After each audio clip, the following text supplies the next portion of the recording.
Well, good morning, Vietnam. Today is September 23rd, 2021, and this is the Country Live station. Look at that hair.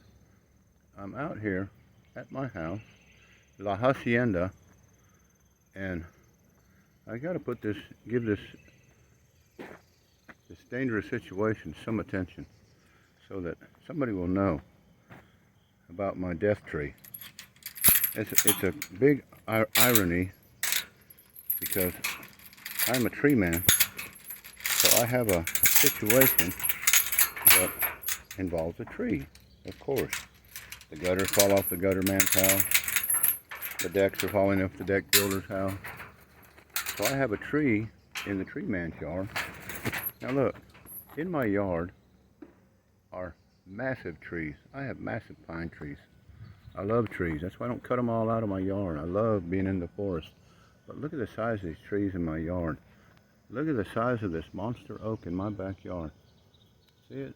It's a beast. It doesn't look like it from a distance. So, I love trees. Lock this gate so my psycho dog doesn't come following me out here.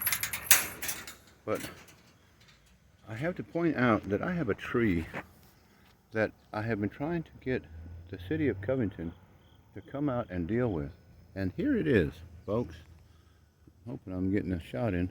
It's the one with the blanket on, the blankie on it. It's the one with the sheet around the bottom. I marked this about 4 months ago so the city of Covington would come out and do something about this monster. If you look at this tree, it's a big pine tree. Can't barely reach around.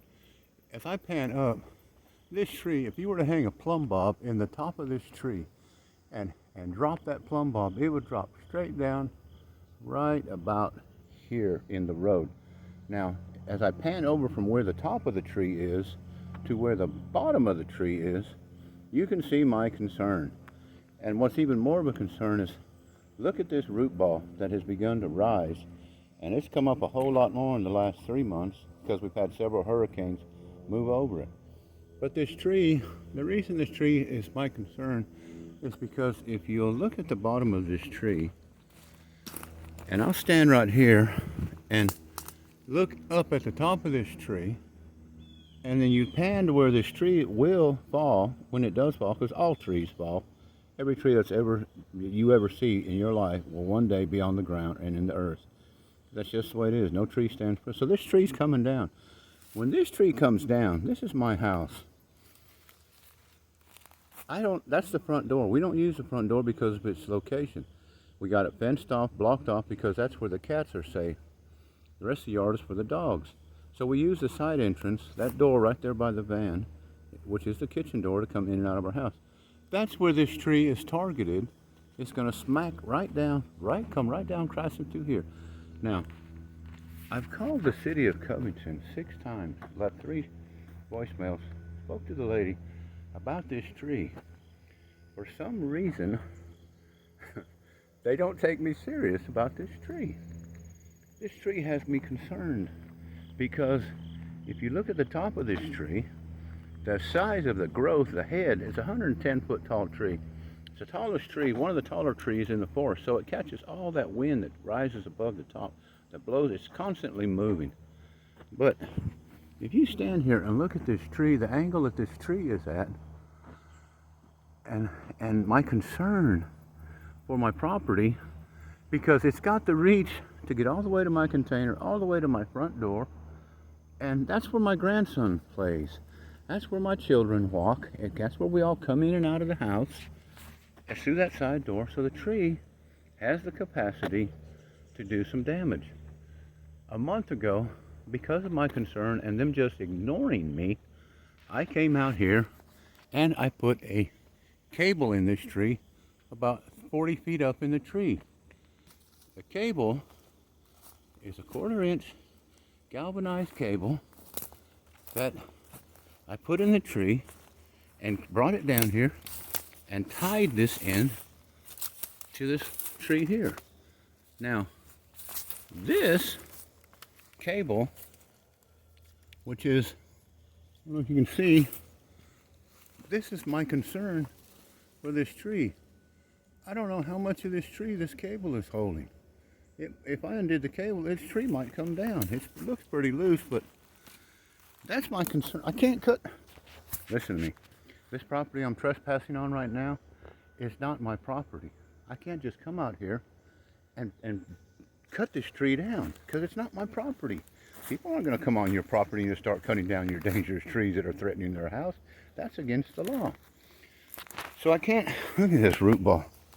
My God. That's one of my cats. Get out, cat. You might get squashed, then you'll be a flat cat. That's the root ball rising up, pushing the dirt up. And when this tree comes down, which is gonna come down, it's gonna smash right over there. And the thing about it is, the power company will not do anything with this tree until it falls. That's the reasoning. I understand you can't go out and cut down every dangerous tree that's leaning towards somebody's property, but the ones that are obviously a danger and have death wrote all over them, like this beast right here. And the thing is, when this tree comes down, which it's going to, all those power lines are going to electrify it. So it's not only a tragedy that's going to fall on my house and probably kill me or somebody, but when it hits the ground, it's going to be electrified because of the power line. Power company says we can't do nothing about it until it falls. Wow, I know I'm a crybaby about this. I got to do something about this because look, I pay about $350 a month. Let's say $300 average a month times 12 months. That's $3,600 a year. I've been paying here for 6 years in this one property. So that's $18,000. This tree would take about $3,000 in actual labor for a bucket truck, a crew to come out and chip it, to come out and take this tree down for about $3,000, $3,500. I've paid 18 grand to this company. You would think they would take me out to steak dinner after the tree. I can't even get nobody to come out and look at it. Wah, wah, wah. So anyway, I'm posting this on YouTube. Look at my hair. Golly, man. Concerned. I'm just concerned about this death tree. The tree of death. Look at that beast. God, how can I not be concerned about that tree? I'm concerned so much I went out and put a cable in it with a throw ball and cabled it up to keep it from falling on my house. But that little cable, once that tree goes, that cable's not going to stop it. Anyway, that's enough for now. That's enough complaining. I'm hoping the city of Covington will do something. Because listen, I'm 62 years old. I don't have many years left. And this is not a threat. I don't threaten people anymore. I have a history that pretty much validates everything I say. When I put this out there and say, come get this tree down.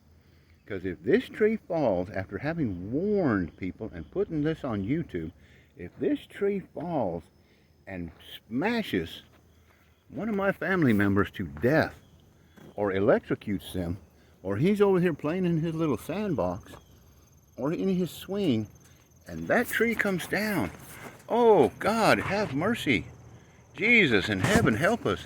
The skies over Georgia will burn orange from my anger. There will not be anybody that's going to appease me and say, hey, it's going to be all right.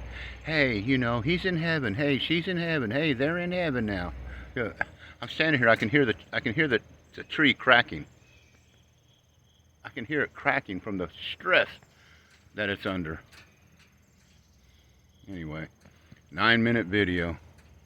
I'm sorry that you all have to listen to my complaint, but I have to put it on a public record about this tree, because if and when it does, because it's gonna fall, and when that beast right there, that big tall one, the tallest one in the forest, comes crashing down, you better hope I'm out there in that crowd and get killed.